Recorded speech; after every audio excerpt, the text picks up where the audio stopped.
ಈಗ ನೋಡು, ನಾವು ಜೀವನದಲ್ಲಿ ಪಾಸಿಟಿವ್ ಆಗಿದ್ದಷ್ಟು ನಮ್ಮ ಸುತ್ತಮುತ್ತ ಎಲ್ಲ ಒಳ್ಳೆ ವಿಚಾರಗಳೇ ನಡೀತಿರುತ್ತೆ.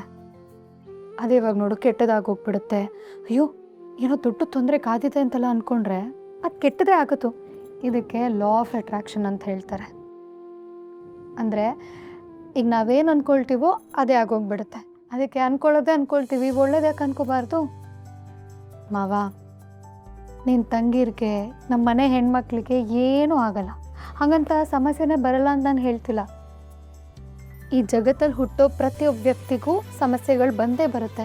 ಅದರಿಂದ ಯಾರೂ ತಪ್ಪಿಸ್ಕೊಳ್ಳೋದಕ್ಕಾಗಲ್ಲ. ದೇವರಿಗೆ ಎಷ್ಟೆಲ್ಲ ಕಷ್ಟ ಇತ್ತು ಅಂತ ನಾವು ಪುರಾಣದ ಪುಣ್ಯಕಥೆಗಳಲ್ಲೆಲ್ಲ ಓದಿಲ್ವಾ? ಹಂಗಿದ್ಮೇಲೆ ನಾವೆಲ್ಲ ಯಾವ ಲೆಕ್ಕ ಮಾವ? ಹಂಗಂತ ಸಮಸ್ಯೆ ಇದ್ರೂ ಅದನ್ನ ನೋಡ್ಕೊಂಡು ಸುಮ್ಕಿರ್ಬೇಕಾ ಬಾರು? ಬರೋ ಸಮಸ್ಯೆನ ಧೈರ್ಯದಿಂದ ಎದುರಿಸ್ಬೇಕು. ಇನ್ನು ಯೋಚನೆ ಮಾಡಬೇಡ ಮಾವ. ನಮ್ಮ ರಾಣಿ ಆಗಲಿ, ರಶ್ಮಿ ಆಗಲಿ, ರತ್ನ ಆಗಲಿ, ರಮ್ಯಾ ಆಗಲಿ ಎಲ್ಲರೂ ಖುಷಿಯಾಗಿರ್ತಾರೆ, ಚೆನ್ನಾಗಿರ್ತಾರೆ. ನಾನಿದ್ದೀನಿ, ಎಲ್ಲ ಸರಿಯಾಗುತ್ತೆ. ರತ್ನವಂಗೆ ಮಕ್ಕಳಾಯ್ತದೆ ಅಂತ ಹೇಳೋದಲ್ಲ, ಅದು ಸಾಕು ನನಗೆ. ರತ್ನಂಗೆ ಮಗು ಅಂದಾಗ ನೆನಪಾಯ್ತು, ನಾನೇನೋ ಕೇಳಲ್ಲ? ಕೇಳು ಬಾರು. ಹಾಂ, ರತ್ನಂಗೆ ಮಗು ಆದರೆ ನೀನು ಯಾರನ್ನ ಜಾಸ್ತಿ ಪ್ರೀತಿಸ್ತೀಯ? ರತ್ನಂಗೆ ಮಗು ಆಗ್ಬಿಟ್ರೆ ನಾನು ಮಾವ ಆಗ್ಬಿಡ್ತೀನಿ. ಆವಾಗ ಆ ಮಗಿನೇ ಜಾಸ್ತಿ ಪಿರುತಿ ಮಾಡೋದು ನಾನು. ಒಯ್ಯವ್ವ ನನ್ನ ಎಂಡ್ರು ಕೊಲ್ತಾಳೆ, ನನ್ನ ಹೊಡಿತಾಳೆ, ಕಾಪಾಡ್ರಪ್ಪ, ನನ್ನ ಕಾಪಾಡ್ರು. ಏನಾಯ್ತು ಬಾರು? ಇನ್ನೂ ಗೊತ್ತಾಗಿಲ್ವಾ ನಿನಗೆ? ಅಯ್ಯೋ, ರತ್ನಂಗೆ ಮಗು ಆದರೂ ಯಾರಿಗೆ ಮಗು ಆದರೂ ನೀನು ಜಾಸ್ತಿ ಪ್ರೀತಿಸ್ಬೇಕಾಗಿರೋದು ನನ್ನನ್ನು. ನೀನು ಲೈಫಲ್ಲಿ ಫಸ್ಟ್ ಯಾರು ಅಂದರೆ ಅದು ನಾನೇ. ಗೊತ್ತಾಯ್ತಾ? ಗೊತ್ತಾಯ್ತು. ಏನು ಗೊತ್ತಾಯ್ತು ನಿನಗೆ? ದೊಡ್ಡ ನೀನು. ನಾನು ಓದೋದ್ರಾಗೆ ದಡ್ಡ ಇರ್ಬೋದು, ಆದರೆ ಪಿರುತಿ ಅಂತ ಬಂದ್ರಿ ಬೋದುವಂತ ಪಾರೋ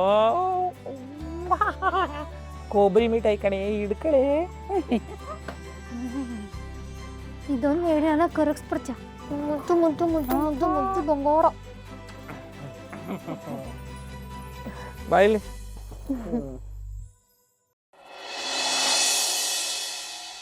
ರತ್ನೆ, ಯಾಕೆ ಕಣ್ಣಲ್ಲಿ ನೀರು? ಇವಾಗೆಲ್ಲ ಸರಿ ಹೋಯ್ತಲ್ವೇ? ಇಲ್ಲ ರೀ, ಇದು ನೋವಿಂದ ಬರ್ತಿರೋ ಕಣ್ಣೀರಲ್ಲ. ಕಷ್ಟ ಅನ್ನೋದು ಎದೆ ಮೇಲೆ ಕೂತು ರಾಕ್ಷಸತನದಿಂದ ಮೆರೆದು ಆ ಕಷ್ಟಕ್ಕೆ ಸುಸ್ತಾಗಿ ಬೀಳುತ್ತಲ್ಲ, ಅವಾಗ ಬರೋ ನಿಟ್ಟುಸಿರಿನ ಕಣ್ಣೀರಿದು. ರತ್ನೆ, ನನಗೆ ಸಂಸ್ಬಿಡು. ಇದಕ್ಕೆಲ್ಲ ನಮ್ಮ ಅಪ್ಪನೇ ಕಾರಣ. ನಿಮ್ಮ ಮನೇಲಿದ್ದಾಗ ನೀನು ಹೆಂಗಿದ್ದೆ? ರಾಣಿ ಇದ್ದಂಗಿದ್ದೆ. ಇಲ್ಲಿ ನಿನಗೆ ಹೆಜ್ಜೆಗೂ ಬರೀ ನೆಲ ಸಿಕ್ಬಿಟ್ಟಿದ್ರು ಆಯ್ತಿತ್ತು, ಆದರೆ ಬರೀ ಮುಳ್ಳಿನ ದಾರಿನೇ ಸಿಗ್ತೈತೆ. ಇದಕ್ಕೆಲ್ಲ ನಾನು ಒಂಥರ ಕಾರಣನೇ. ನಾನು ನಿನ್ನ ಮದುವೆನೇ ಆಗಬಾರ್ದಿತ್ತು. ನನ್ನ ಬದಲು ನೀನು ಬೇರೆ ಹುಡುಗನ ಮದುವೆ ಆಗಿದ್ರೆ ಇಷ್ಟೊತ್ತಿಗೆ ಸಂದಾಗಿ ಖುಷಿಯಾಗಿರ್ತಿದ್ದೆ. ರೀ, ಹಾಗೆಲ್ಲ ಮಾತಾಡಬೇಡಿ ನೀವು. ನಿಮ್ಮ ಜಾಗದಲ್ಲಿ ಇವತ್ತು ಬೇರೆ ಯಾರೇ ಇದ್ದಿದ್ರು ಈ ವಂಶಕ್ಕೆ ಸಂತಾನನೇ ಮುಖ್ಯ ಅಂತ ಹೇಳ್ತಿದ್ರು.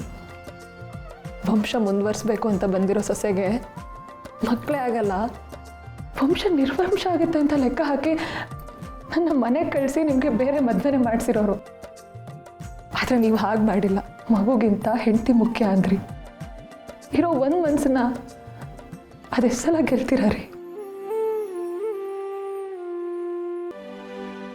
ನಿಮಗೆ ನಾನು ಕೈ ಎತ್ತಿ ಮುಗಿಬೇಕು, ಇಲ್ಲ ನಿಮ್ಮ ಕಾಲು ಹಿಡ್ಕೋಬೇಕು. ಅದು ಬಿಟ್ಟು ನಂಗೆ ಏನು ಮಾಡಬೇಕು ಅಂತಲೇ ಗೊತ್ತಾಗ್ತಿಲ್ಲ. ರತ್ನೆ, ಹೇ ರತ್ನೆ, ನಾನು ಇದಕ್ಕೆ ಕಾಯ್ತಿದ್ದೆ. ನಿನ್ನ ನಾನು ಅನ್ಕೊಂಡಂಗೆ ಅನುಭವಿಸಾಯಿತು. ಇನ್ಯಾಕೆ ನನ್ನ ಆಟ ಶುರು? 100 ಜನ್ಮದ ಪುಣ್ಯ. ಈ ಜನ್ಮದಲ್ಲಿ ಆ ಭಗವಂತ ನಿಮ್ಮ ರೂಪದಲ್ಲಿ ನನಗೆ ಕೊಟ್ಟಿದ್ದಾನೆ ಅಷ್ಟೆ. ರತ್ನೆ, ಏನು ಹೇಳ್ತಿದ್ಯಾ? ಹೇಳಬೇಕು ಅಂದರೆ ನಾನು ಪುಣ್ಯ ಮಾಡಿವನೇ. ಬರೀ 100 ಜನ್ಮ ಅಲ್ಲ, 1000 ಜನ್ಮ ಎತ್ತಿದ್ರು ನಿನ್ನಂತ ಎಂತಿ ಸಿಗ್ತಿದ್ಲೋ ಏನೋ ನನಗಂತೂ ಗೊತ್ತಿಲ್ಲ. ಸರಿ, ಅದನ್ನೆಲ್ಲ ಬಿಡು. ಇವಾಗೆಲ್ಲ ಸರಿ ಆಯ್ತಲ್ಲ, ನೀನೇನು ಯೋಚನೆ ಮಾಡಬೇಡ.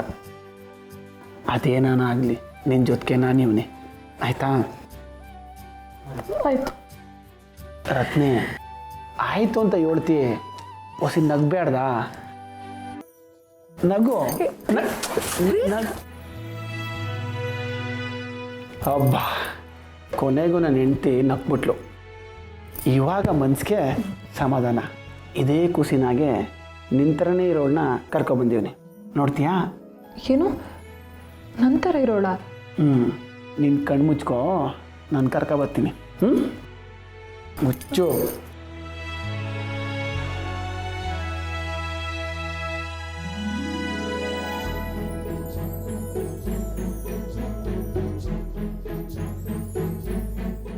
ರತ್ನಿ, ಇವಾಗ ನಿಧಾನಕ್ಕೆ ಕಂಡ್ಬಿಡು.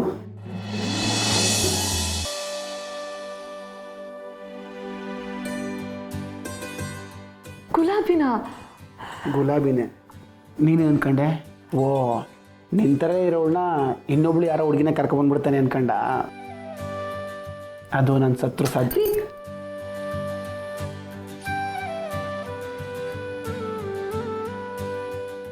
ಅದೆಲ್ಲ ಆಗಕ್ಕಿಲ್ಲ. ತಗೋ, ಇದನ್ನ ನೀನೇ ಇಟ್ಕ. ನೋಡೋಕ್ಕೆ ನಿಂತರನೇ ಅವೆ.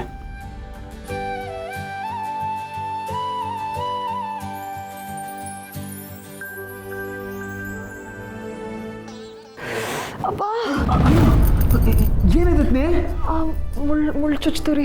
ಅಯ್ಯೋ ಅಯ್ಯೋ ರತ್ನಿ, ನಮ್ಮ ತಾಯನೇ ಗೊತ್ತಾಗಲಿಲ್ಲ ರತ್ನಿ. ನಿನಗೆ ನಾನೇ ನೋವು ಮಾಡ್ಬಿಟ್ನಾ? ರೀ ಬಿಡಿ, ನೀವೇನು ಬೇಕು ಅಂತ ಮಾಡಿದ್ರಾ? ಅಯ್ಯೋ ರತ್ನಿ, ನೋವು ಜಾಸ್ತಿ ಆಗುತ್ತೆ. ನಿಂಗೆ ಬಾ, ನನ್ನ ಜೊತೆ ಬಾ, ಔಷಧಿ ಹಾಕ್ತೀನಿ. ನೀನು ಬಾ. ನೀನು ರೀ ಇಲ್ಲ ರೀ.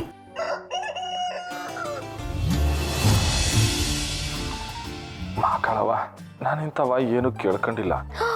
ಶೋ ಶೋ ಶೋ ಶೋ ಎಷ್ಟು ಸುಳ್ಳು ಹೇಳ್ತೀಯ ಮಾವ, ದೇವ್ರ ಮುಂದೆ ನಿಂತ್ಕೊಂಡು ನೀನು. ಏನು ಕೇಳ್ಕೊಂಡಿಲ್ಲ ಅಂತ ನಿನ್ನ ತಂಗಿರ್ಗೆ ಒಳ್ಳೇದಾಗಲಿ ಅಂತ ಕೇಳ್ಕೊಳಲ್ವಾ ನೀನು? ಅದೆಲ್ಲ ನಾನು ಕೇಳ್ಕೊಂಡಿವ್ನಿ ಪಾರು. ಆದರೆ ಇವತ್ತು ಕೇಳಕ್ಕೆ ಹೊಂಟಿರೋ ವಿಷಯನ ನಾನು ಯಾವತ್ತೂ ಕೇಳಿಲ್ಲ ಅಂತ ಹೇಳಕ್ಕೆ ಬಂದೆ. ಅಷ್ಟ್ರಾಗೆ ಮಕ್ಕಳವ, ನನ್ನ ತಂಗಿ ರಾಣಿ ಸಪ್ಲಿಮೆಂಟ್ರಿ ಎಕ್ಸಾಮ್ ಬರ್ದವಳೆ. ಇವತ್ತು ಅವಳು ರಿಸಲ್ಟ್ ಬರ್ತೈತೆ. ಅವಳು ಪಾಸ್ ಆಗಂಗೆ ಮಾಡೋ ಮಕ್ಕಳವ. ಪಾಪ ಮಗ ಎದುರ್ಕೊಂಬಿಟ್ಟದೆ. ಹೆಂಗಾರ ಮಾಡಿ ಪಾಸ್ ಮಾಡಿಬಿಡು. ಮಾವ, ಪ್ರಯತ್ನ ನಮ್ದಿರ್ಬೇಕು, ಅದಕ್ಕೆ ಫಲ ದೇವ್ರು ಕೊಡ್ತಾನೆ. ದೇವ್ರು ಹಂಗಂಗೆ ಸುಮ್ಮನೆ ಪಾಸ್ ಮಾಡಿಬಿಡ್ತಾರಾ?